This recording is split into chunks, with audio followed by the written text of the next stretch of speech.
सबसे पहले तो आपको बहुत बहुत बधाई सिंघम अगेन के लिए। Thank you so much. ये आपकी 10th फिल्म है जिसने 100 करोड़ से ज़्यादा का बिजनेस किया है। हाँ राइट जी। सिंघम रिलीज होती है तो जिस चुलबुल पांडे के साथ इसका कंपैरिजन किया गया था, आप उसी चुलबुल पांडे को सिंघम और अपने कॉप यूनिवर्स में लेके आ जाते हो जी लेकिन आपको लगता है कि उनका कैमियो और भी बेटर तरीके से शूट या एग्जीक्यूट हो सकता नहीं था? नहीं ऐसा कुछ नहीं है। हमारे जो क्रिटिक्स हैं वो एक टर्म कॉइन करते हैं ब्रेनलेस कॉमेडी। इतना काम कर चुके हम बोलते नहीं, बट हमको पता है अच्छा ये तो पेड़ है। एक अर्जुन कपूर को मारने के लिए 5 लोगों की जरूरत पड़ गई। बहुत बड़ा रिस्क है, मतलब इतनी बड़ी स्टार कास्ट के सामने अर्जुन को लेना। सर नेक्स्ट फिल्म है दिलवाले सर, वो कहीं से ना रोहित शेट्टी फिल्म नहीं लग रही थी। हाँ मैं मानता हूँ कि वो मेरी वीक फिल्म थी, उसका क्लाइमैक्स बहुत वीक था।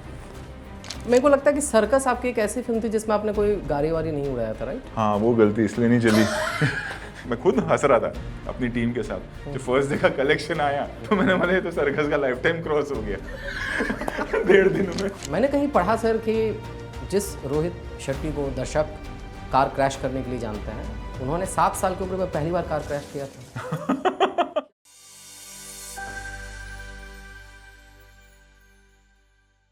हेलो हाय नमस्ते, क्या हाल चाल है आप लोगों का। Welcome back to another episode of unfolding talents. और आज का पॉडकास्ट होने वाला है स्कॉर्पियो ब्लास्टिंग, क्योंकि आज हमारे साथ हैं रोहित शेट्टी और सिंघम अगेन के बाद ये होने वाला है उनका पहला पॉडकास्ट। कैसे हैं आप?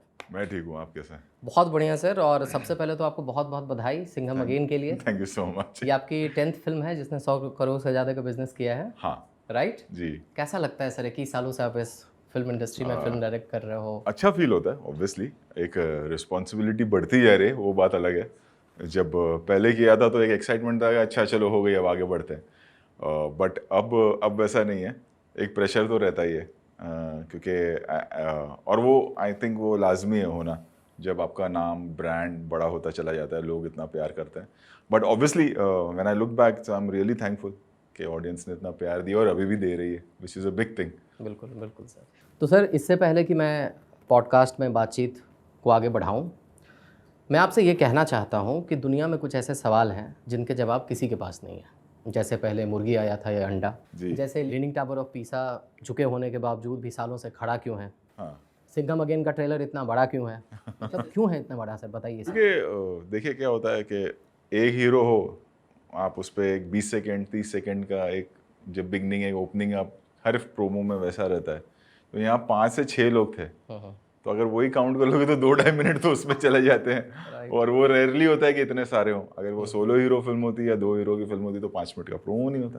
बिल्कुल इतने सारे लोग, इतने सारे डायलॉग्स और इतने सारे कैरेक्टर्स, इसीलिए वो वैसा था। सर 22 जुलाई 2011 को सिंघम रिलीज़ होती है। जी जब ये फिल्म रिलीज़ हुई थी तो आपके कुछ समीक्षकों ने इसे दबंग से कंपेयर किया था। जी इनफैक्ट यहाँ तक कहा गया कि ये 2011 की दबंग है।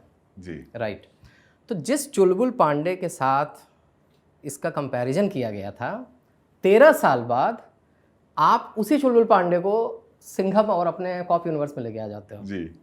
वो देखिए क्या होता है, जब चीज़ें चलती है आदमी सोचता नहीं है, और इतनी लंबी प्लानिंग कोई करता नहीं। तब सिंघम हमने बनाई थी, हमको ये भी नहीं पता था कि सिंघम इतनी बड़ी हिट होगी या कल्ट हो जाएगी और फिर इसके सीक्वल एक यूनिवर्स बन जाएगा, बट वो हुआ। और अब भी नहीं सोचा था कि ऐसा कुछ करेंगे।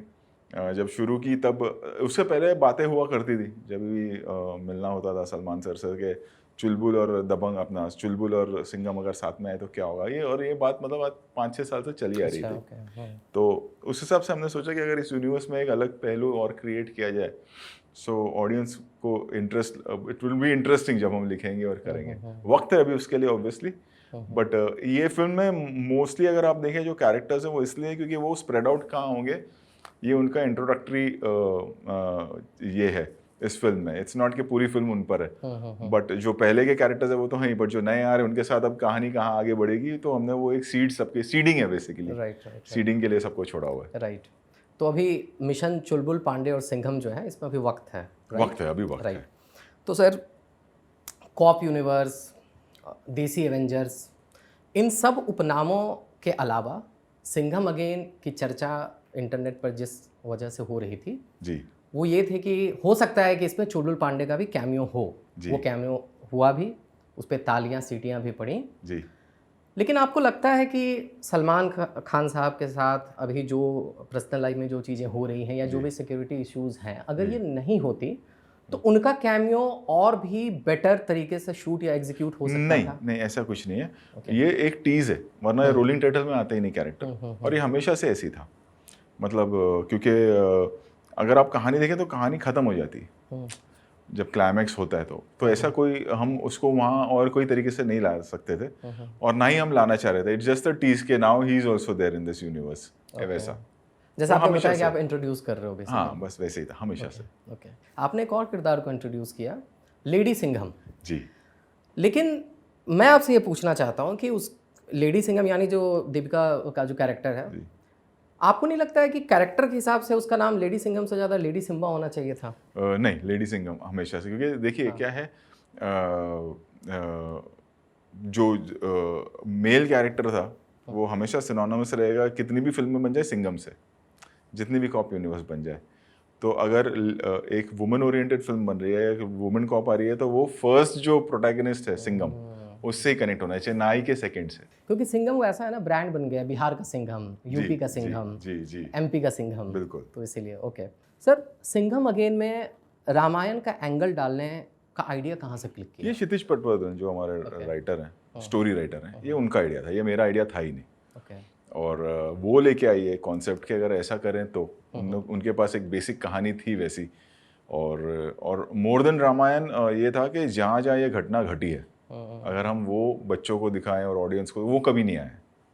रामायण पहले आ चुकी है, या हम कुछ यूनिक नहीं दिखा रहे थे उसमें, वो एक ऐसी कहानी है जो सबने देखी हुई है, लेकिन कहाँ घटी है वो आज एक मॉडर्न ज़माने में। वो अगर हम ट्रैवल करें, तो हम जब बना रहे थे तो हम श्रीलंका गए, हमने रिसर्च किया, वो सारी जगहों पर गए, और फिर उन जगहों पे हमने शूट भी किया। तो रियल लोकेशन, हाँ, जैसे अगर आप देखें वो गाड़ियाँ जा रही है, वो सारी रियल लोकेशन है, हमने शूट की है। वो सीता जी का मंदिर जो है, हाँ, वो रियल शूट किया हुआ है सारा। अच्छा, तो वो ऐसा, मतलब, और उस पर तो आप ऐसा कोई एक मनगढ़ंत चीज़ कर नहीं सकते हैं, ये हम सबका इमोशंस है वो। सो वो सारी चीज़ें मुझे यूनिक लगी कि ये पहली बार होगा, एंड दैट्स वाई मैं फिर जो उसने कहानी लिखी थी उस पर हमने अपना एक पूरा एक यूनिवर्स क्रिएट किया। नहीं, बिल्कुल। तो आप ना कन्विक्शन वाले डायरेक्टर हो कि आपको जिस चीज़ में बिलीव होता है आप वो दिखाते हो, और ऑडियंस पकड़ नहीं पाती है कि अरे यार ये क्या था, उसको बहुत सालों के बाद जब उसको पढ़ा जाता है। जैसे एक एग्जांपल मैं आपको देना चाहता हूँ जी। किसी भी एक्शन फिल्म के क्लाइमैक्स में हम लोग क्या एक्सपेक्ट करते हैं कि क्लाइमैक्स हो गया, मारधार हो गया, एक्शन हो गया, लेकिन सिंघम में क्या हो रहा है कि बहुत ही ग्रूसम क्लाइमैक्स दिखता है पेपर पे कि एक पुलिस वाला अपने 100 साथियों के साथ एक इंसान को मारने के लिए जा रहा है, उसको पता है, और वहाँ पे मारधार होती ही नहीं है, वहाँ पे बातचीत हो रही है, पैरागॉन और कॉकरोच की बात हो रही है, बकरे काटने की बात हो रही है। नहीं, ओके, क्या होता है कि मेरा ऐसा मानना है कि एक बार अगर आपको चीज़ करेक्ट लग रही है, मोस्ट ऑफ द टाइम ऐसा होता है कि आपको अगर डाउट नहीं है और आपको लग रहा है कि करेक्ट है और एंटरटेनिंग है और एक नए तरीके से इसको किया जा सकता है और लोगों को पसंद आएगा, रिस्क रहता है ऑब्वियसली। जैसे हमने ये पहला ड्राफ्ट नहीं था क्लाइमैक्स का। जैसे ओरिजिनल अगर आप सिंघम देखें जो साउथ में सूर्य सर ने की थी, तो वो अलग ही थी, अलग टेंजेंट पर निकल जाती है। तो हमने ऐसा नहीं कि पहले ड्राफ्ट में एक्शन नहीं लिखा था, उसके कई ड्राफ्ट्स है कि उसको ये कर दिया गया है, रेजिग्नेशन आ गया, ट्रांसफ़र ऑर्डर आ गया है, ये वहाँ जा रहा है और वहाँ पर इस पर रास्ते में अटैक होता है before he joins the duty. तो ऐसे बहुत सारे वर्जन लिखते लिखते फिर वो ऐसा हो रहा था कि नहीं, मज़ा नहीं आ रहा यार, और एक एक्शन कर लेंगे, करेंगे करते करते करते फिर ये एक हमने ड्राफ्ट लिखा और फिर वो ऐसा लगा कि हाँ ये सही है, और फिर हमने वैसे शूट किया। तो वो ये फर्स्ट ड्राफ्ट नहीं था। अच्छा। कि फिल्म का मतलब राइटिंग के वक्त एक 8वें या 10वें ड्राफ्ट में ये सीन आया। आपने सर बताया कि 8 या 10 ड्राफ्ट आपने इसका लिखा था, तो इससे पहले आप कॉमेडी फिल्म बना रहे थे सर जी, उसके कितने ड्राफ्ट्स लिखे जाते थे? और जब आपने ऑल द बेस्ट का क्लाइमैक्स, ऑल द बेस्ट के क्लाइमैक्स का 14 ड्राफ्ट है। ओह, ऑल द बेस्ट का क्लाइमैक्स करीबन 20 से 21 दिन लगे थे, और तभी हम भी ग्रो कर रहे थे। मतलब आज ऑल द बेस्ट कल्ट लगती है, तब मेरे लिए वो एक नॉर्मल फिल्म थी, गोलमाल 3 और गोलमाल रिटर्न्स के बीच की। आज वो बन गई है, आज इतने साल बन गए तो उसका एक ऑरा बन गया है, लोग बात करते हैं ऑल द बेस्ट की। तब एक सिंपल फिल्म थी हमारे लिए, एक दो घरों की कहानी, एक घर में एक आदमी को भाड़े पे ढूंढू जस्ट चिल संजय मिश्रा। अगर आप देखें तो मेकिंग वाइज भी एक सिंपल फिल्म हमने बनाई थी कि एक 60-70 दिन में एक फिल्म बनाते हैं। उसमें हमने थोड़ी सी पैडिंग कर दी थी, बिगनिंग में एक कार रेस थी, फिर एक बड़ा गाना कर लिया था। अदरवाइज वो एक बहुत सिंपल फिल्म थी। तो सिंपल फिल्म में जॉनी लीवर विलन है, अब जॉनी लीवर संजय दत्त और अजय देवगन उनको जॉनी भाई डराने आए, तो क्या हो सकता है। तो वो लिखते, उसमें हमें बहुत मेहनत लगी थी। एक ड्राफ्ट मुझे अभी भी, हाँ 21-22 दिन लगे थे, 14 ड्राफ्ट ओके हुआ था उसका भी। आप जितनी सरलता से कह रहे हैं कि ये बहुत ही सिंपल फिल्म थी, मेरे को लगता नहीं है कि ये सिंपल फिल्म बनाते वक्त थी, क्योंकि ये फिल्म आप लोग मार्च में शुरू करने वाले थे, फिर ये डिले होते होते आप लोगों ने डेट अनाउंस कर दिया था दिवाली के लिए, जी एंड देन कुछ कुछ चीज़ें ऐसी हुई कि फिल्म डिले होती चली गई। और उसमें एक मेरे को वाकया याद आता है कि एक रात अजय देवगन साहब को फरदीन खान फ़ोन करते हैं और बोलते हैं कि मुझे आप फिल्म से निकाल दो, करेक्ट मेरे पिताजी की तबीयत ख़राब है, लेकिन आप उनकी वजह से बोलते नहीं तू फिल्म में रहेगा, फिल्म डिले होनी है तो हो जाए। एग्जैक्टली वो हुआ था। और वो सिर्फ मेरा अकेले का नहीं था, उसमें अजय सर भी इन्वॉल्व थे कि फिरोज़ खान साहब की तबीयत बहुत ख़राब हो गई थी, एंड मतलब वो एक स्टेज आ जाता है जब डॉक्टर ही जवाब दे देते हैं, वो स्टेज पे थे। So it was a serious issue, and then Fardeen called up के ऐसा ऐसा है, एंड मतलब डॉक्टर ने जवाब दे दिए, बट आई डोंट नो कि मतलब क्या होगा मेरे साथ आगे या फिरोज़ साहब के साथ। सो आप you all go head, and then we were like कि नहीं वील वेट। तो हम रुके रहे, मतलब जब होगी तब होगी ऐसा। मतलब बीच में ये भी हो गया था कोई और कहानी पे काम करते हैं या कोई और फिल्म बना लेते हैं, बट फिर काफ़ी डिले हुई वो फिल्म। आई थिंक हम लोगों ने मई एंड या जून में शूटिंग शुरू की उसकी फॉर दिवाली रिलीज़, और उस वक्त एक अलग प्रेशर भी था कि गोवा में बेस्ड थी फिल्म, तो बारिश शुरू हो जाती। तो बट ऊपर वाले ने साथ दिया। मुझे आज भी याद है कि हमने शूटिंग, मैं निकला जब उसके मई में मुग्धा गोडसे थी फिल्म में, एक्सीडेंट हो गया था उनका। और हम लोग बाय रोड पूरी टीम जा रही थी ऐसे ही मस्ती करते हुए गोवा। तो मुझे आज भी याद है हम लोग शाम को, मैं पंजिम क्रॉस करके जा रहा था साउथ गोवा में, इंटरकॉन होटल जाए जहाँ हम शूट करते हैं। तो 6-6:30 बजे का वक्त था, तो मुझे अजय सर का फ़ोन आया कि तू कहाँ है, कहाँ पहुँचा। मतलब मैं पंजिम क्रॉस कर रहा हूँ, 1 घंटे में पहुँच जाऊँगा, गाड़ी साइड में रख। गाड़ी साइड में रख, तो मैं समझ गया कि कुछ गड़बड़ है। तो मैंने साइड में रुकी, पूरा कारवां जो हमारा था सब साइड में रुक गए। हाँ, मुग्धा पूना से आ रही थी फ्लाइट पकड़ना, एक्सीडेंट हो गया उसका, और नेक में उसको मार लगी है। तो मैं क्या करेंगे, तो फिर हमने सीन्स ऊपर नीचे किए। फिर हमारा ये था कि नहीं चेंज तो नहीं करना है, मतलब वो थोड़ा सा ऑड लगता है। तो एंड लकीली फिर वो ये था कि डॉक्टर्स ने बोला कि 1 हफ्ते का rest and she can start shooting, but उनको वो था, नेक में पट्टा था, तो वो बेचारी उतारती थी, शॉट देती थी, फिर पहन लेती थी, वैसा था। एंड करते करते वो मई एंड हो गया था, बारिश आने वाली थी, एंड मुझे आज भी याद है कि हमने कुछ पहले जितने गाने वाने आउटडोर का पोर्शन हमने ख़त्म किया, और ख़त्म करके जब गोवा का शेड्यूल ख़त्म हो रहा था, होते 23 जुलाई 24 जुलाई तक बारिश नहीं गिरी। तो होता है ना कभी कभी नीयत साफ हो तो ऊपर वाला भी साथ देता है, वैसा हुआ, और फिर वो बन गई, और फिर वो कल्ट हो गई। आज लोग सब बात करते हैं उस फिल्म की, तब हमने नहीं सोचा था। आपने मुग्धा गोडसे का जिक्र किया, फिल्म में उनका बहुत बड़ा रोल नहीं था, जी। बट आपने फिर भी अपने उस एक्टर के लिए वेट किया, आपने उनको रिस्पेक्ट दी। सिंघम अगेन का ही जिक्र करें ना, तो सिंघम अगेन में बहुत बड़े बड़े स्टार्स हैं, अजय देवगन साहब हैं, अक्षय कुमार सर हैं, दीपिका हैं, सब लोग हैं, लेकिन जो एक कैरेक्टर बहुत बड़ा सरप्राइज बन के सब लोगों के सामने आया ना, वो है डेंजर लंका, अर्जुन कपूर। अब क्या है कि इंटरनेट पर अर्जुन कपूर को ट्रोल किया गया है प्रोमो के वक्त भी लोगों ने 5 लोग इसको मार बहुत रहे कुछ हैं। कहा। हाँ, बहुत सही चीज़ है कि एक अर्जुन कपूर को मारने के लिए 5 लोगों की ज़रूरत पड़ गई। लेकिन जैसे ही फिल्म रिलीज़ होती है, इंटरनेट का माहौल बदल गया। अब वही इंटरनेट ये लिख रहा है कि अरे रोहित शेट्टी ने तो अर्जुन कपूर को लॉन्च कर दिया, अब तक कहाँ था ये छुपा हुआ। अर्जुन कपूर खुद भी शेयर कर रहे हो। जी। अर्जुन कपूर के बारे में बताइए सर कि वो अर्जुन मेरे पास आए थे, मतलब कई आना जाना लगा रहता था। उनको कहानी के बारे में पता था, रणवीर हम लोग सब एक मतलब फैमिली जैसे, कि जब हम लोग लिख रहे थे तो ये हुआ कि अर्जुन ने कहा कि मैं विलन का रोल कर सकता हूँ, कि मुझे प्ले करना है ये कैरेक्टर, अगर आपको ठीक लगता है तो। And Arjun being a film family, मतलब बॉनी कपूर के बेटे हैं वो, और बाप उनके प्रोड्यूसर हैं, चाचा अनिल कपूर हैं, तो कहीं ना उनको एक रियलिटी चेक रहता है कि हाँ मतलब वक्त ख़राब चल रहा है, मैं ट्रोल हो रहा हूँ, और सब चीज़ उनको पता है कि मतलब ऐसा वो कोई हवा में नहीं थे कि नहीं मुझे ले लीजिए, ऐसा नहीं था उनका।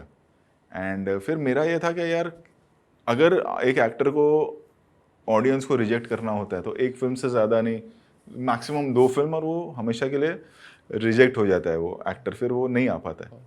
और ऑडियंस ने पूरी तरह से रिजेक्ट नहीं किया, बट एक हो गया है कि एक वो सेट फॉर्मेट बन जाता है ना कि ट्रोल करना है तो फिर ट्रोल करते ही रहो।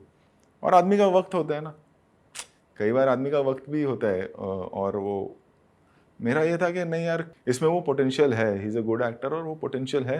एंड बहुत बड़ा रिस्क है, मतलब इतनी बड़ी स्टार कास्ट के सामने अर्जुन को लेना।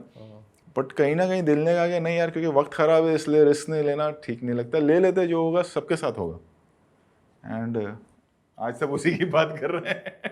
Exactly sir.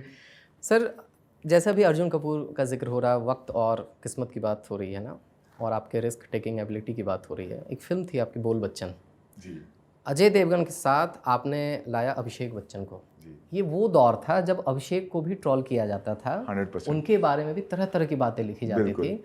ये चीज़ बोल बच्चन में भी आपके दिमाग में चल रही थी, रिस्क वाली बात? नहीं, देखा जाए तो and credit goes to Ajay sir. Ajay sir producer भी थे फिल्म के बोल बच्चन में, एंड मेन कैरेक्टर अभिषेक का है। कहानी उन्हीं की। और वो अजय सर का बड़प्पन है, वरना हम गोलमाल या बोल बच्चन जैसी फिल्में नहीं बना सकते। वो गोलमाल 3 ऑल्सो। गोलमाल 3 मतलब सारी गोलमाल सीरीज या सिंघम भी आप देख लें, अगर कोई और एक्टर हो तो उसकी रातों की नींदें हराम हो जाए कि मेरी फिल्म है लेकिन उसमें 6 एक्टर और हैं। बट अजय सर का हमेशा से यही रहा है कि वो फिल्म के साथ जाते हैं, वो अपने कैरेक्टर के हिसाब से, या मेरा क्या होगा, मैं कौन हूँ, मैं अजय देवगन हूँ, या मेरा रोल इतना बड़ा है छोटा, कभी नहीं। मतलब गोलमाल 3 में सीन्स के सीन्स ऐसे रहे हैं कि अरे ये मेरी जगह अगर कुणाल करेगा ना तो बेटर लगेगा। पूरा का पूरा सीन कुणाल को, पूरा का पूरा कैरेक्टराइजेशन के ये, अगर तुषार अगर हमारे साथ ऐसा करेगा ना तो वो बेटर लगेगा, तुषार मुझे गाली देगा ना तो बेटर लगेगा। तो बोल बच्चन भी जो है, अभिषेक भी he is like a family, और जो एक दौर से सब गुजरते हैं वो दौर से था गुजर रहा वो, और एक दूसरे को हम सब बहुत वक्त से जानते हैं। मतलब मैं फिल्मों में आने से पहले, अजय सर आने से पहले, अभिषेक आने से पहले, अभिषेक मैं जब असिस्टेंट भी था तो अभिषेक असिस्टेंट के काम करते थे मेजर साहब और इन सब फिल्मों में। अच्छा, okay। हाँ, तो हमारी मुलाकात तब से होने लगी थी। ज़मीन मैंने जब पहली फिल्म की तब उसमें वो थे। एंड देन मैंने अजय सर को बोला कि अभिषेक के साथ कर रहे तो कैसा रहेगा, एक लाइक अ फैमिली रहेगा, कंफर्ट रहेगा सेट पे भी, और आप दोनों की केमिस्ट्री है। तो ना हाँ why not, and that's how Abhishek के साथ बोल बचन हुई। वैसे तो बहुत लंबी फहरिस्त है सर कि आप किस तरह से अपने एक्टर से बिहेव करते हो और वो लोग आपसे कितनी मोहब्बत करते हैं। अभी मैं ऑफ कैमरा आपसे जिक्र कर रहा था संजय मिश्रा सर का। अभी हम लोगों ने उनके साथ पॉडकास्ट किया है और बहुत सारी बातचीत हुई। तो संजय मिश्रा वो हैं जिनको कभी आप संजय भैया बोलते हो तो कभी आप उनको कपिल देव बोलते हो। उनके साथ आपने बहुत सारी फिल्में की। मुझे याद आता है ऑल द बेस्ट, और मैंने ये पूछा है संजय मिश्रा से, और उन्होंने बताया कि एक जो सीन है ना, अरे नहीं रे ढूंढू, जहाँ पे उनको वो संजय दत्त का गाल वो पकड़ लेते हैं। तो बोले जब ये सीन मैं शूट कर रहा था तो मैं रोहित सर के पास गया, बोला कि सर ऐसा करूँ क्या, उनका गाल पकड़ लो। तो रोहित शर्मा बोले तू पागल है क्या, वो संजू बाबा है, वो तो उसको ऑफेंड कर देगा। ऑफेंड से ज़्यादा कैसा था ना कि एक सीनियरिटी होती है ना, मतलब वो अजय सर की भी सीनियर है, 10-15 साल पहले, वो उससे भी पहले आया था। मैं बात कर रहा हूँ 2009 की, और हम सारे इन अ वे जूनियर्स हैं। तो कहीं ना कहीं वो एक तमीज़ वर्ग का दायरा होता है ना, वो था। तो मुझे बोला कि मैं जाके करूँ, मतलब अरे कैसा अजीब लगेगा, कर लो, आपके ऊपर है, फिर आप देख लेना जो है। क्योंकि उनको मैंने पूरी खुली छूट दी हुई थी उस फिल्म में। उन्होंने किया, एंड ऑब्वियसली फिर Sanju sir also was involved in the, मतलब उस सीन में। नहीं बोला कि हाँ कर ले, कोई बात नहीं। वैसे तो इनफैक्ट क्या है ना कि जो अगर फिल्म देखा जाए ऑल द बेस्ट ना, तो मेरे को लगता है ना कि संजय मिश्रा का कैरेक्टर जो है ना वो पैरेलल लीड में है भाई, वो कहानी को लीड कर रहा है। वो जॉनी भाई, मतलब और मेरे ख्याल से गोलमाल 3 भी अगर आप देखें या गोलमाल 1 देख लें आप, हमेशा जो बाकी कैरेक्टर्स का स्ट्रॉन्ग होना बहुत ज़रूरी होता है। ब्रिजेश हिरजी का कैरेक्टर अगर आप देखें तो मैंने किया था जब, और मेरी ज़मीन जो पहली फिल्म थी वो एवरेज गई थी, इतनी बड़ी हिट नहीं थी या चली नहीं थी ज़्यादा। तो जब मैं, आदमी कॉन्शियस तो रहता ही है, जब पूरी एडिट मैंने देखी तो सारे ओवर द टॉप थे, बट हिरजी कुछ अलग लेवल पर ओवर द टॉप था। तो मैं बोला यार ये सांप अब बन के आ रहा है, उड़ रहा है, मतलब अगर ये लोगों को गड़बड़ लगा ना तो मेरे को बहुत गालियाँ पड़ने वाली है। I was prepared for that, and वो भी पसंद आ गया लोगों को, वो आज भी चल रहा है कैरेक्टर। बिल्कुल चल रहा है। और मतलब अभी वैसा है ना कि गोलमाल अगर है और वो दिख जाते हैं तो हाँ भैया वो सीन कब आने वाला है, सांप वाला कब आने वाला है, राइट। तो सर गोलमाल के 4 पार्ट्स आ गए सर जी, सिंघम के 3 आ गए, अभी और आएंगे। आप सर ऑल द बेस्ट का सीक्वल क्यों नहीं बना रहे हो सर? मैं कसम से कहूँ, मैं मतलब मेरा कैसा रहता है, मैं ज़्यादा सीक्रेट रखता नहीं हूँ, क्योंकि मेरा ऐसा मानना है कि आप एक अपनी जो ऑडियंस है उनके साथ बहुत सालों से कनेक्टेड है, तो आप कुछ छुपाना या कुछ एक्ट करना का कोई फ़ायदा है नहीं, क्योंकि एक हाउस होल्ड ब्रांड हूँ, मुझे भी पता है, मैं टीवी करता हूँ, लोग इतना प्यार देते हैं।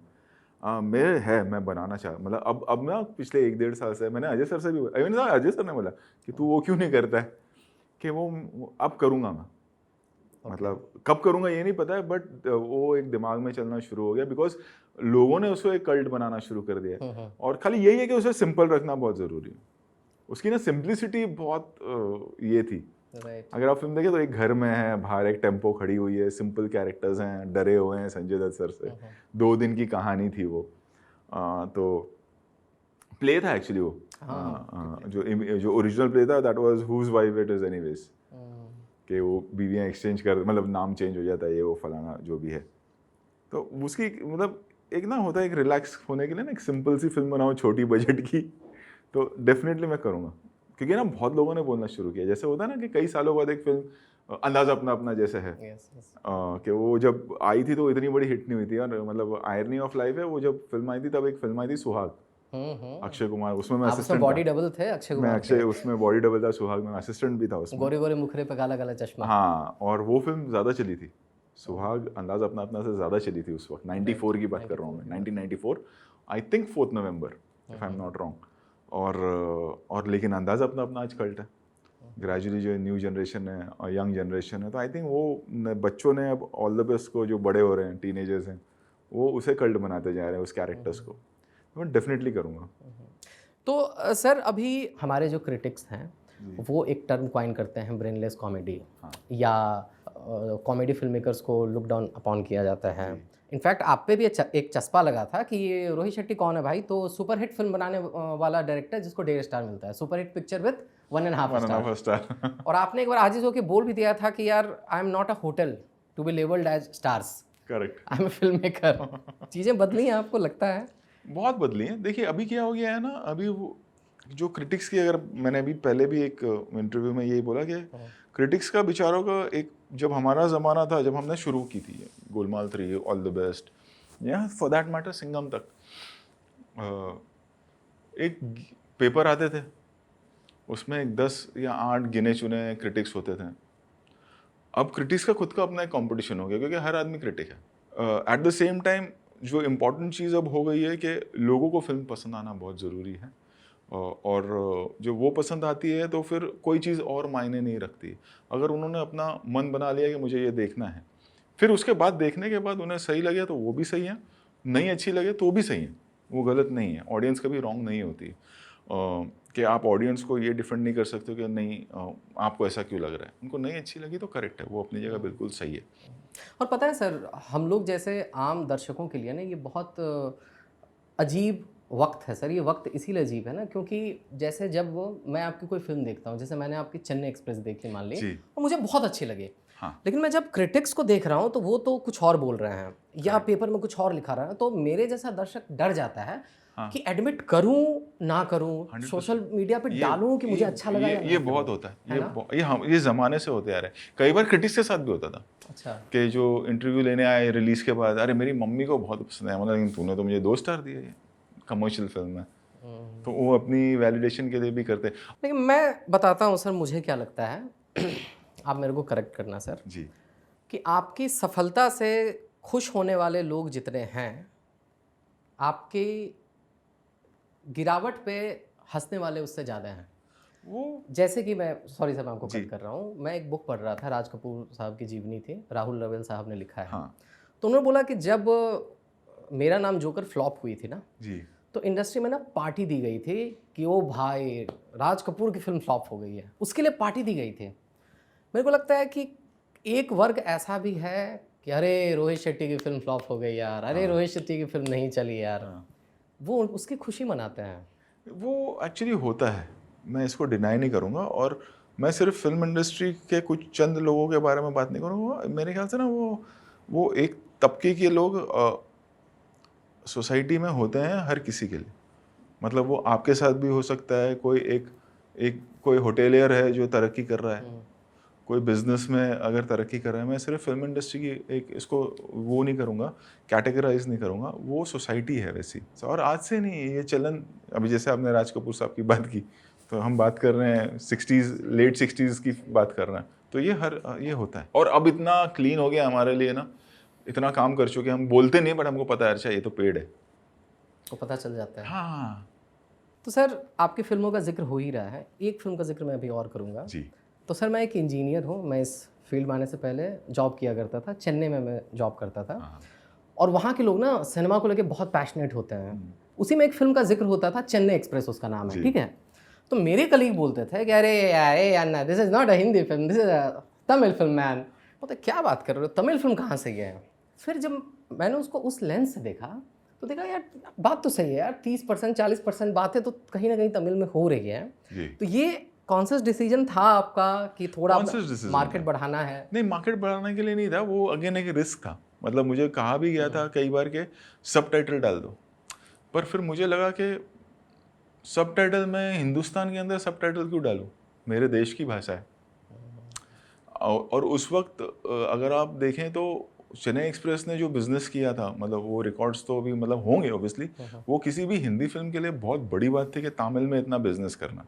और वो शायद कॉन्शियसली इसीलिए भी हुआ था क्योंकि वो ऐसा था कि वो एक सबकी फिल्म है, वो सिर्फ हिंदी या नॉर्थ की फिल्म नहीं है, वो सबकी फिल्म है। ओके। शाहरुख खान साहब ने कुछ बोला था, उस पर सजेशन दिया था? नहीं, उनका वो डायरेक्टर के कन्विक्शन के साथ जाते हैं, वो कभी नहीं बोलते, और जो डायरेक्टर बोलेगा वही करते हैं। वो एक उनकी बड़ी बात है, मतलब मानना पड़ेगा। मुझे लगता है शाहरुख खान से भी आपने बहुत ही कूल एक्शंस करवा दिए उसमें। वो ट्रेलर में मेरे को याद है कि वो आ रहे होते हैं, उसको क्या बोला जाता है हम लोग की तरफ? कोयता जो होता है, कोयता मारता है, वो पूरा होता है, वहीं पे लिखा गया था चेन्नई एक्सप्रेस रिलीजिंग।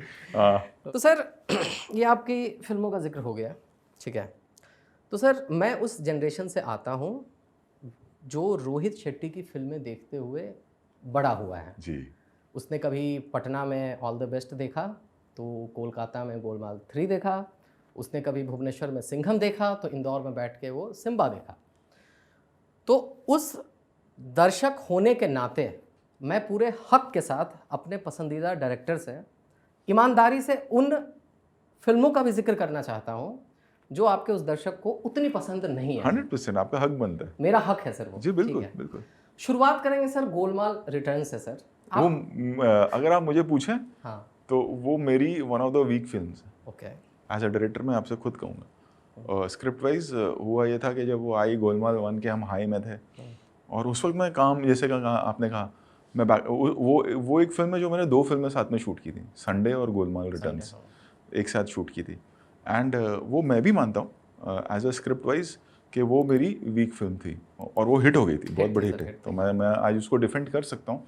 लेकिन वो मैंने कहा ना कि मतलब इतने साल हो गए अब कि अब पब्लिक डोमेन में ऐसा लग रहा है कि सारे मेरा परिवार है, तो मैं क्या छुपाऊँ। तो डेफिनेटली वो मेरी एक वीक फिल्म थी, आई एग्री विथ यू, जो हिट हो गई थी। उसमें बहुत मजाक भी उड़ाया गया लोगों का। मेरे को याद है कि शर्मन जोशी के ऊपर एक डिग लिया गया था कि बोला था कि ये कहाँ है, पता इसका रेट आजकल बहुत आसमान में छू रहा है। ये 7वें आसमान पे। हाँ ये 7वें आसमान। वो मैंने सब देखा, फिर मैंने कहा यार बंद करते यार, ये सब नहीं करते, अच्छा हो गया था। इंसान क्या होता है, अब हम बात करें 2008 की, 2007 की, मतलब 2007 में वो फिल्म शूट हो रही थी, तो यू ग्रो एज के साथ, एक्सपीरियंस के साथ आप भी बड़े होते जाते हैं, और फिर आपकी सोच चेंज होती रहती है। इसी दौरान आपने उस फिल्म का जिक्र किया सर, संडे का सर। संडे में इरफान साहब भी थे। इरफान साहब थे। अब ये कितना रेयर कॉम्बो है कि इरफान खान की जो इमेज है वो रोहित शेट्टी की फिल्म में है। हालांकि बाद में आप लोगों ने काम नहीं किया जी। इरफान के साथ उस समय जब आप काम कर रहे थे, फिर उनका जो करियर जैसा देखिए ना, अभी जब आप पीछे मुड़ के देखें तो ऐसा लगता है उस वक्त रोहित शेट्टी नहीं था, सिर्फ एक गोलमाल आई थी, सब ग्रो कर रहे थे, हम सब ग्रो कर रहे थे। हम बात कर रहे हैं 2006 की, मतलब कितने साल हो गए, 18 साल पहले की बात कर रहे हैं। वो सोशल मीडिया की वजह से, और क्योंकि आजकल हर किसी का एक करियर लंबा हो गया, क्योंकि आपको रियलाइज़ नहीं होता है कि अरे कितने साल पुरानी बात कर रहे हैं। तो वो उस वक्त ना मैं ब्रांड था, इरफान साहब ने कुछ फिल्में की हुई थी, हम सब ने शुरू किया था। मतलब आज हम सब वो एक हर कोई एक मुकाम पे पहुंचा है, बट उस वक्त नथिंग टू लूज था, there was nothing to lose, मतलब हमने चलो एक बना, ये भी बना लेते हैं, वैसा था। उस वक्त गोलमाल रिटर्न की भी शूटिंग चल रही है, इसकी भी शूटिंग चल रही है, वैसा था। राइट। सर नेक्स्ट फिल्म है दिलवाले सर।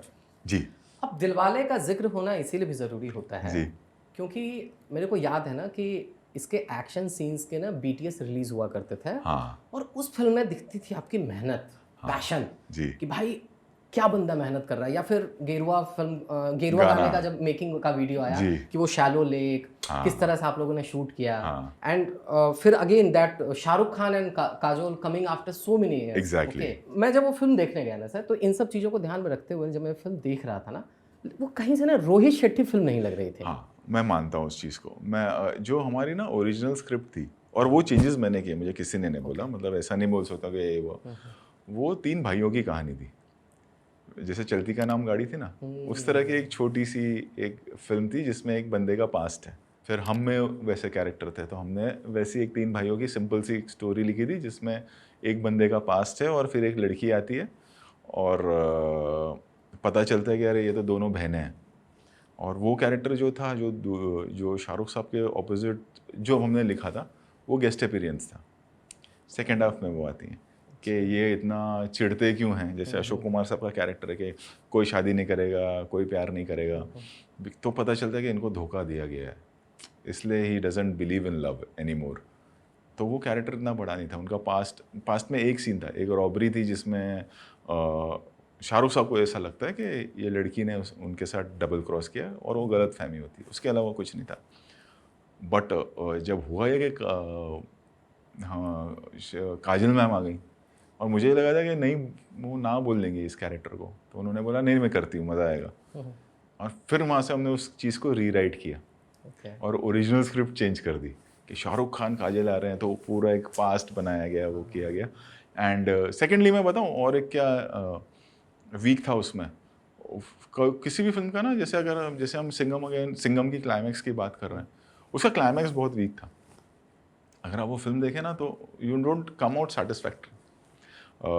उसका क्लाइमैक्स बहुत, वो शादी के मंडप में फिल्म ख़त्म हो गई है और फिर एक वो बोमन ईरानी के साथ क्लाइमैक्स शुरू होता है, और तब तक जो काली का कैरेक्टर है, शाहरुख खान का कैरेक्टर है, वो शाहरुख खान साहब का कैरेक्टर इतना बड़ा हो गया कि वो बोमन ईरानी का जो कैरेक्टर है वो बहुत छोटा लगता है फॉर अ क्लाइमैक्स। तो वो 2-3 चीज़ों की वजह से उसकी ओरिजिनल जो स्क्रिप्ट है वो मैं कभी 15-20 साल के बाद फिर बनाऊंगा तो वो एक रोहित शेट्टी की फिल्म है। तो जब चीज़ें रॉन्ग जाती हैं वो इसलिए जाती हैं कि आप कुछ चेंज कर देते हैं ना, ये सोच के। और उस वक्त फिर हमारी ये सोच भी थी कि अगर गेस्ट अपीयरेंस में या छोटे से रोल में काजल मैम आती हैं तो इतना बड़ा पैर है, वैक्सलैश ना आ जाए कि अरे ऐसे कैसे यार, एक्सपेक्टेशन हो जाए। तो उस एक्सपेक्टेशन पे हम काम करना हमने कर दिया। तो वो आपका कहना बिल्कुल करेक्ट है, वो सेकंड मेरी वीक फिल्म थी दिलवाले। हाँ, इसलिए उसने चेन्नई एक्सप्रेस जितना बिजनेस नहीं किया बिकॉज वो वीक थी फिल्म। मेरे को लगता है कि सर्कस आपकी एक ऐसी फिल्म थी जिसमें आपने कोई गाड़ी वारी नहीं उड़ाया था, राइट? हाँ, वो गलती इसलिए नहीं चली उसका पूरा बड़ा सिंघम अगेन में कर दिया। बट सिंघम मुझे, अगर आप मुझे पूछे ना सर्कस और उससे ना थोड़ा सा मुझे एडिट करना चाहिए था, छोटी कर देता ना। वो बहुत सिंपल और ऑनेस्ट फिल्म, अगर आप गौर से देखें वो एक वो बन गया कि खराब हो गई वो पिक्चर। आपको लगता है आप ज़रूरत से ज़्यादा ईमानदार हो और आप ऑन रिकॉर्ड बहुत सारी ऐसी बातें बोल देते हो, जैसे कि आप ये बता रहे हो, खुद ही आप एडमिट कर रहे हो कि हाँ भाई इसका क्लाइमैक्स वीक था या गोलमाल 2 मेरी वीकेस्ट फिल्म है। हाँ, को लगता है कि इतनी ईमानदारी, ऐसा है ना, 33 ईयर्स हो गए काम करते हुए। अभी 20 साल पहले पहली फिल्म बनाई थी जो नहीं चली थी, और फिर अब एक फिल्म आई है जो अब 100 करोड़ होती थी ना 5-6 हफ्ते में, 2 महीने में, तो हम लोग खुशियाँ मनाते थे। गोलमाल 3 गजनी के बाद किसी फिल्म ने 100 करोड़ किया है 2.5 महीने में, वो गोलमाल 3 है। अब वो मुकाम पे पहुंच गए कि 3 दिन में 100 करोड़ हो गए, तो मैं क्या छुपाऊं। और मेरे ख्याल से ऑडियंस से कुछ छुपाना नहीं चाहिए, ये नहीं सोचना चाहिए कि ऑडियंस बेवकूफ़ है। आप एक अलग रूप में कुछ और करने की कोशिश करेंगे और आपको लगेगा कि मैं बेवकूफ़ बना रहा हूँ, ऐसा नहीं होता है। ऑडियंस को सब पता होता है। आप हर चीज़ खोल के रख दो, जो उन्हें पसंद होगा वो पसंद आएगी, जो नहीं है। दिलवाले नहीं चली या उतनी नहीं चली, मैंने ऑनेस्टली बोला, लेकिन उसके बाद में फिर गोलमाल अगेन आई ना, बिल्कुल उसके बाद में सिम्बा आई ना, सिंघम रिटर्न्स चल रही है ना, सर्कस नहीं चली थी। बट अब ये मतलब हम लोग, मैं खुद हंस रहा था अपनी टीम के साथ। जब फर्स्ट डे का कलेक्शन आया, सेकंड डे दोपहर का कलेक्शन, जब हमें तो पता चल जाता है ना, तो मैंने बोला ये तो सरकस का लाइफ टाइम क्रॉस हो गया 1.5 दिन में। खुद पे ही जोक ले रहा है। क्योंकि मैं 16 पे थोड़ी रुकूंगा। सही बात। मैं तो अभी मुझे और कोई काम आता नहीं है, और मेरा ये पैशन है, मुझे पसंद है काम करना, शूट करना। तो अभी तो और बनाते रहूँगा फिल्में, जब तक ऊपर वाला मुझे वक्त देगा इस दुनिया में, तब तक मैं फिल्में बनाता रहूँगा, और आगे भी हिट होंगी और आगे भी फ्लॉप होंगी। इसके लिए आप तैयार हो? काम करते रहना बहुत ज़रूरी है। और एक वक्त याद मैं टेलीविज़न करता हूँ, और ये मेरा एक्सपीरियंस रहा है। मुझे ये भी पता है कि जो पॉपुलैरिटी मुझे मिली एज ए डायरेक्टर, मतलब एक हाउस होल्ड ब्रांड हूँ मैं, इसलिए नहीं क्योंकि मैं कोई ग्रेट डायरेक्टर हूँ, वो लोगों का प्यार है टेलीविज़न की वजह से या गोलमाल जैसी फिल्मों की वजह से। तो तुम खुल के और सच्चे रहो, कुछ फ़र्क नहीं पड़ता। जिनको आपको पसंद करना है वो आपको पसंद करेंगे, जिनको नहीं करना नहीं करो। जितना खुल के और सच्चे रहोगे ना, उतना ज़्यादा लोग पसंद करेंगे आप, हमेशा। इनफैक्ट आपने इसे बोला भी है, और आपने एग्जांपल दिया था अजय देवगन साहब का कि दृश्यम 200 करोड़ कमाती है, बट अजय देवगन कहीं जाके कुछ बोलते नहीं है। कुछ नहीं, फर्क पड़ना बंद हो गया है। कुछ। एक और सच्चाई बताता हूँ, हम उनको परेशान हो गए। अब कल वो मेरा सर पिक्चर इतनी बड़ी हिट हो गई, चलो निकलते हैं बाहर, इंटरव्यू करते हैं। अब हाँ, एक हफ्ता खत्म होने आया, अब हाँ चलो कर लेते हैं। ऐसा बताते हैं उनको नहीं है, जितने पुराने हैं ना उनको नहीं है सब। आप अक्षय कुमार साहब को देख लो, आप सलमान खान साहब को देख लो, इन लोगों को वो नहीं है कि उस चीज़ को कैश नहीं करते हैं, चलते जा रहे हैं, चलते। और एक वक्त के बाद वो हो जाता है। वो कहीं ना कहीं मेरे साथ भी वो हो रहा है कि हाँ ठीक है, अपने वो काम करते रहना। बिल्कुल बिल्कुल सर। वो तो मतलब दिखता है कि आपकी जो आप दिमाग लगाते हो कि आप कैसे कैरेक्टर्स करते हो। जैसे कि गोलमाल 3 में प्रेम चोपड़ा वाला एंगल सर कहाँ से चमका था सर के जिनके घर शीशे के होते वो बेसमेंट में कपड़े बदलते हैं। अरे वो हमने लिख तो लिया, क्या बोला था? फकत मोहब्बत की है। हाँ, फटे मोहब्बत। फटे मोहब्बत क्या होता है सर? किसको पता। वो फरहाद ने लिखे थे डायलॉग, और वो सीन लिखा मैंने, बोला ना इसको 80s की तरह शूट करें। अगर आप गौर से देखोगे ना तो उसका बैकग्राउंड भी वैसा है। और हमने फिर हम कहीं एकता कपूर के कोई सीरियल का, एकता का या किसी का सेट था वो शायद, जहाँ पे हम गए शूट करने, जिसमें ना पुराने ज़माने की सीढ़ियाँ वगैरह, 2 सीढ़ियों वाला, तो आजकल कहाँ उतना बड़ी जगह ही नहीं होती घरों में।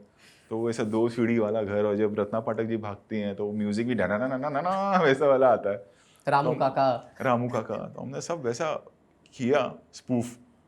फिर जब मैं देख रहा था ट्रायल, जब हम एडिट करके देखा ना, यार ये ना गलत हुआ ना तो मेरे को बहुत गालियाँ पड़ेगी, कल्ट है अजूब सी। सर मैं देख रहा हूँ सर कि आपकी ये जो टीम है ये सालों से एक ही है। वही आप कंटिन्यू कर रहे हो, बीच में कुछ एडिशन सब्सट्रैक्शन होते हैं। अब एक आम जनता, एक आम आदमी बम्बई जो काम करने के लिए आता है, उसको अगर रोहित शेट्टी के साथ काम करना है, फिर वो कैसे काम करेगा कि जब आप अपनी टीम को चेंज ही नहीं करते हो तो? नहीं, ऐसा नहीं है, लोग ऐड भी होते चले गए। जैसे असिस्टेंट्स में कई लोग हैं, कुछ जो नए बच्चे आए हैं वो बाहर से हैं, मुंबई से कोई नहीं है, नई फिल्म इंडस्ट्री के हैं कुछ। सो ग्रेजुअली वो एक ना वो जब मतलब वो उनकी किस्मत नहीं, मेरी किस्मत है कि वो अच्छे लोग जुड़ते चले जाते हैं। तो नए, ऐसा नहीं है कि 15 साल से जो लोग हैं वो तो हैं ही, लेकिन जो नई टीम, ऐसा मतलब पिछले 3-4 साल में कम से कम मैं ये कहूँगा कि 50% ऑफ और टीम ऐड हुई है जो नई है, नए हैं सारे। ओके सर लास्ट फिल्म कौन सी देखी है आपने सर? लापता लेडीज मुझे बहुत अच्छी लगी है।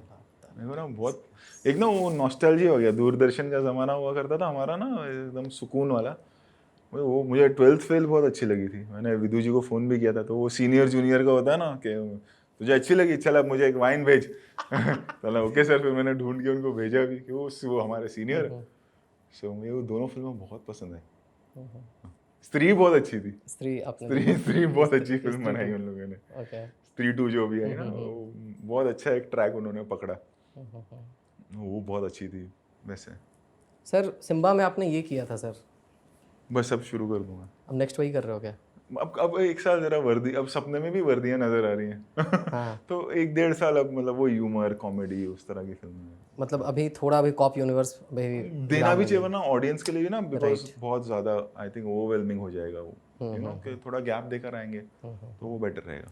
सर अभी ना सिंघम अगेन हो या गोलमाल हो, ये सब ना यूनिवर्स ड्रिवन आईपीज़ हैं, और मेरे को लगता है, correct me if I am wrong, कि आप पहले ऐसे डायरेक्टर हो, फिल्म मेकर हो जो इंडिया में यूनिवर्स ड्रिवन कंटेंट या आईपीज क्रिएट कर रहे हैं, राइट? अब तो खैर बहुत लोगों ने शुरू कर दिया है। हाँ, तो सर आपको लगता है कि यूनिवर्स ड्रिवन आईपीज या कंटेंट ही फ्यूचर है अभी इंडिया में? लोग ज़्यादा एक्साइटेड हो रहे हैं? अगर आप देखें तो आईपीज को पहले इतना तवज्जो नहीं दिया जाता था, महत्व नहीं दिया जाता था, लेकिन अब आईपीज को, चाहे वो फिल्म हो या कोई भी फील्ड हो, आईपीज को बहुत महत्व देते हैं अभी लोग, क्योंकि वो है, जैसे जैसे नया नया दौर आता जाता है वैसे वैसे नई नई चीज़ें आती हैं और लोग उस हिसाब से काम करते हैं। राइट। इनफैक्ट ये भी लगता है कि जब इंडिविजुअल एक्टर्स से ज़्यादा अब फ्रेंचाइज वैल्यू की डिमांड हो गई है कि इंडिविजुअल एक्टर्स की फिल्में चले ना चलें, लेकिन अगर वो फ्रेंचाइज में आ जाते हैं ना तो फिर वो फिल्म वर्क कर जाती है। जी।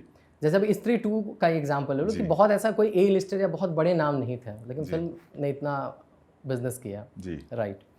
तो सर मैं आपको ये बताना चाहता हूँ कि हमारी जो कंपनी है कथावर्स मीडिया नेटवर्क, तो हमारी कंपनी भी इसी फिलॉसफी पे बनी है सर, और we are also here to make universe driven content. Okay. And हमें भी ऐसी आईपीज क्रिएट करनी है जिसकी सेल्फ लाइफ 7 साल से हो ज़्यादा की हो सर। और हम लोग जो अपना पहला यूनिवर्स बना रहे हैं उसका नाम है MCU sir, middle class universe. अच्छा। तो ये बात आपके सामने बोलनी ज़रूरी थी क्योंकि आप फादर ऑफ यूनिवर्स आईपीज हो इंडिया के। तो सर एक लास्ट क्वेश्चन मैं आपसे ये पूछता हूँ कि आपके बारे में इंटरनेट पे बहुत सारे मीम्स चलते रहे, सालों से चलते रहे। न्यूटन से आपका कंपैरिजन हुआ, स्कॉर्पियो को लेके बातें हुई, ये उड़ा देता है वो उड़ा देता है। मैंने कहीं पढ़ा सर कि जिस रोहित शेट्टी को दर्शक कार क्रैश करने के लिए जानते हैं, उन्होंने 7 साल की उम्र में पहली बार कार क्रैश किया था। क्या हुआ था सर बताइए? अरे वो तभी इम्पोर्टेड गाड़ियाँ बहुत कम आती थी। हाँ। तो मेरे डैड ने खरीदी थी एक, मतलब इम्पोर्ट ही कराई थी। तो मुझे बचपन से गाड़ियों का शौक बहुत था, तो मैंने देखा यार ये चला रहे गियर नहीं डाल रहे क्योंकि ऑटोमेटिक है, और रेयर चीज़ें होती थी ऑटोमेटिक। उस समय ऑटोमेटिक? हाँ, मतलब इम्पोर्ट की थी वो। तो बोला यार ये सही है। तो सोने चले गए, दोपहर को सो रहे थे, घर पे शूटिंग नहीं थी, तो मैं गया, चाय भी लगाई और मैंने ड्राइव पे, ब्रेक पे पैर लगा और ड्राइव पे डाल दी। अब ऑटोमेटिक का कार का क्या होता है कि ब्रेक से पैर हटाओ और वो मूवमेंट लेती है हल्का हल्का हल्का। तो वो मूवमेंट लेना चालू किया, मैंने गलती से घबराहट में ना कि मूवमेंट कैसे हो रहा है, मैं तो एक्सीलेटर करने होगा, मैं ड्राइवर्स को देखते रहता था कैसे, तो मैंने एक्सीलेटर पे पैर चला गया, वो उसने गेट तोड़ा बिल्डिंग का, बाहर गई और आगे ऐसा मैंने कंट्रोल करने की कोशिश की और साइड में ऐसा नाले जैसा था, उधर जाके टेढ़ी हो गई और एरिया में हंगामा हो गया। अरे अरे, क्योंकि सब डैड को जानते थे, शेट्टी के बेटे ने गाड़ी ये कर दी। तो तब से शुरू है 70 से चल रहा है किस्सा। आपके साथ रियल एक्शन हुआ फिर पापा के? नहीं, वो कभी नहीं चला था, खाली देखा उन्होंने, ऐसा नहीं करना चाहिए था, ये लग जाता तो बस वहीं कहानी। पापा बस डांटा करते थे आपको? कोई नहीं, कभी नहीं डांटा। कुछ जितना दिखने में वैसे थे, बट कभी। दिखने में तो आप भी हो सर। हाँ, बहुत, लेकिन मैंने भी अपने बेटे को आज तक नहीं डांटा। अच्छा, आज तक नहीं डांटा है सर? मैंने घर पे आज तक I have not raised my voice ever. जरूरत नहीं पड़ी। गुस्सा तो आता होगा सर आप? नहीं, जरूरत ही नहीं पड़ी, मतलब I have been lucky as a father. Okay, I have been very lucky. आप अपनी गलतियां पिताजी को बताते थे? मेरा ऐसा था कि मैं बहुत छोटा था, मतलब 82 में उनकी डेथ हुई, तो मैंने, मतलब I was in school that time, तो इतना इंटरेक्शन जितना इंटरेक्शन हो पाया उतना मैंने सीख लिया। क्या याद है आपको, क्या बातें होती? शूटिंग है याद है ज़्यादातर, मतलब मैं उनके साथ शालीमार एक फिल्म थी धर्मेंद्र साहब। हाँ, वो आउटडोर में मैं था, फोटोग्राफ्स भी है मेरे पास। ये वही ना शिप के ऊपर पूरी जो? नहीं, शालीमार वो थी जो एक वो गेम जैसा था। अच्छा, ओके, हाँ।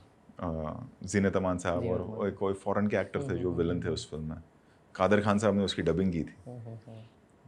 काला पत्थर के इसकी शूटिंग मैंने देखी है, सो वो सब यादें हैं। पापा चाहते थे कि आप फिल्मों में जाओ या नहीं? वो मतलब उस जैसे मैं 3rd या 4th स्टैंडर्ड की बात कर रहा हूँ, तो तब तक तो ये हो जाता है कि पता ही नहीं रहता कि क्या करियर चूज करना है।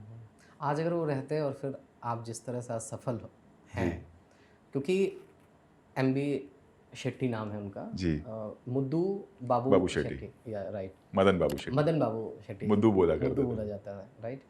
तो वो एक लेजेंडरी एक्शन डायरेक्टर हैं जी। हम लोग उनका नाम नहीं जानते थे, बट हाँ भाई, एक इस तरह का जो है ना गंजा आर्टिस्ट जो है, ये ऐसा है। आज जब वो अपने रोहित को इस मुकाम पर देखते तो एक खुशी तो यार, मतलब 100% होती होगी खुशी, एक लेगेसी है। और I think I am fortunate enough कि मैं इतना आगे बढ़ गया। मैं लकी हूँ, मेरा ऐसा मानना है कि चीज़ें सही होती चली गई, क्योंकि वरना टैलेंटेड डायरेक्टर तो मेरे से बहुत ज़्यादा है। मेरी फिल्में क्या है, मेरी फिल्में कमर्शियल होती हैं, कोई ऐसा नहीं है कि कोई थॉट प्रोवोकिंग फिल्म नहीं होती, और ये मैं जानता हूँ ये बात, और मुझे इसका कोई शर्म नहीं है, क्योंकि मेरी वो ऑडियंस है कि मुझे भी मालूम है कि जैसे मैंने कहा कि 1 महीने के बाद आप कहीं और होंगे, मैं कहीं और होऊंगा, सिंघम वो नहीं होगा कि ओ कुछ चीज़ें या अर्जुन कपूर याद रह जाएगा कि यार एक वो फिल्म थी जिसमें वो चेंज हो गया था, आपको सिम्बा याद रह जाएगा, उसकी कॉमेडी याद है, एक फिल्म आई थी जिसमें इतने सारे एक्टर थे, अरे एक फिल्म थी जिसने 3 दिन में 100 करोड़ का धंधा कर लिया। बट कोई कल्ट क्लासिक या वो नहीं है, प्यासा या ये आज के ज़माने में अगर कहें तो रंग दे बसंती या मुन्ना भाई जैसी फिल्में तो नहीं आपको ऐसे फिल्म बनानी भी नहीं है? मुझे डर लगता है कि मैं कहीं रॉन्ग ना चले जाऊँ, क्योंकि मैं वो कोशिश करूँगा, इनहेरेंटली नहीं आएगी, तो मुझे जब भी अंदर से आएगी तब शायद बना दूंगा। ओके। जैसे अगर आप सिम्बा भी देखें तो सिम्बा टेम्पर की रीमेक थी, बट एक जो ट्रैक हमने उसका पूरा सीरियसनेस रखा था वो आया था अंदर से। जब वो एक रीमेक होती तो एक तोहमत लग जाती है, बट अगर आप दोनों पैरेलल फिल्में देखें तो दोनों काफ़ी अलग हैं, तो एक रिस्पॉन्सिबिलिटी आ जाती। तो मैं अगर वो मैं प्रूव करने के लिए बनाऊंगा ना तो रॉन्ग हो जाएगा, वो नहीं, ऑडियंस को नहीं पसंद आएगी। तो इस वक्त जो चल रहा है कि अगली बार आऊँ तो आप वापस गोलमाल गोलमाल यही सब बातें करें, मैं भी खुश, आप भी खुश, हमारी ऑडियंस भी खुश, और हाँ बस यही। सर इसी नोट पे सर इस बातचीत को यहीं पे रोकते हैं सर, जी। और मेरे को बहुत अच्छा लगा सर आपसे बात। थैंक यू सो मच, मुझे भी बहुत अच्छा लगा, क्योंकि काम की फिल्मों की बातें हो रही हैं ना, एक पर्सनल बातें हो रही हैं, कोई एजेंडा नहीं है कि मेरे व्यूज़ कैसे आएंगे, तो फिर मज़ा आता है, और फिर वही चीज़ ज़्यादा चलती भी है। ओके सर, आपने सर हमारा चैनल देखा है सर? मैंने संजय मिश्रा का रील देखा था, जो वो बात कर रहे थे ना आप, कपिल देव वाली। हाँ हाँ। तो वो शायद लोग टैग कर देते हैं। अच्छा हाँ हाँ। तो मैंने देखा ना, अरे यार मैं करता हूँ, थोड़ा सा वो एक हिंदी हार्टलैंड होता है ना हमारा, बातें वैसी थी जो मुझे पसंद आई। आपको अभी वो feel I sir? 100%, 100%। Thank you so much. Thank you sir, so thank much, you so thank much you, sir, thank you, thank you so much thank sir. You. अगर आपको ये पॉडकास्ट अच्छा लगा हो तो प्लीज़ हमारे चैनल को, digital commentary को लाइक कीजिए और सब्सक्राइब कीजिए, और प्लीज़ करो यार, अच्छा है एकदम, दिल की बातें होती हैं, कर लो।